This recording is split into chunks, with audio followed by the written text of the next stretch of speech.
Good morning, good afternoon, good evening around the world. Ang nabili natin ngayon ay eto. Diba? Ang haba. Malunggay. Ito. Ang dahon ng saluyot. Ito. Puso ng saging. Diba? At yan, ang palaya. Lagyan ng itlog. Ito.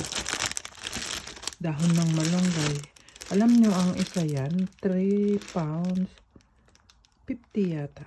So, ang 3 pounds, 70 times 3, 21, 250 pesos siguro yan.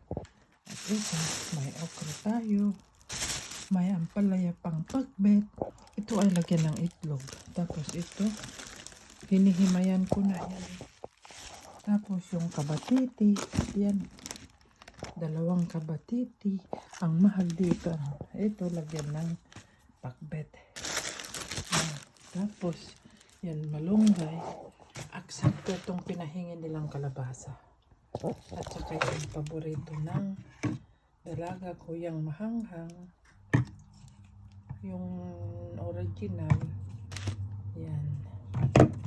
Tapos, mahanghang yung sa akin. Yan. Tapos ito, hihimayin natin yan. At ito, saluyot. Hihimayin natin. At aadobuhin natin. Adobuhin natin yan. Diba? Tapos ipapakbet ko yan. Pakbet, lagyan ng itlog ito guys. Diba? At ito, hinihimay ko na. So ito ang papakbetin natin. Yan, yung maliliit na mapait. Ayan, mapait yan guys, diba? At saka ito. Hindi na ako bumili ng sitaw kasi ang mahal. Bibili na lang ako ng yung bichuelas ba. So ito, tignan nyo. Fresh pa, wala pa naglaglag.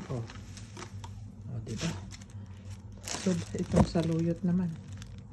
At bumili ako ng dalawang ganito. Isa atado yun.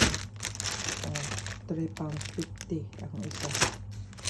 Ayan. So, tapos hahatiin natin yung kalabasa. Binigay ng kaibigan ko. Malaki kasi yung garden niya. Ayan. So, ililimit natin yan. At yung bunga ng malunggay. Ang laki-laki. Diba? Guys. Follow natin sa pakbet. So, like and share. Yan yung napalengke natin.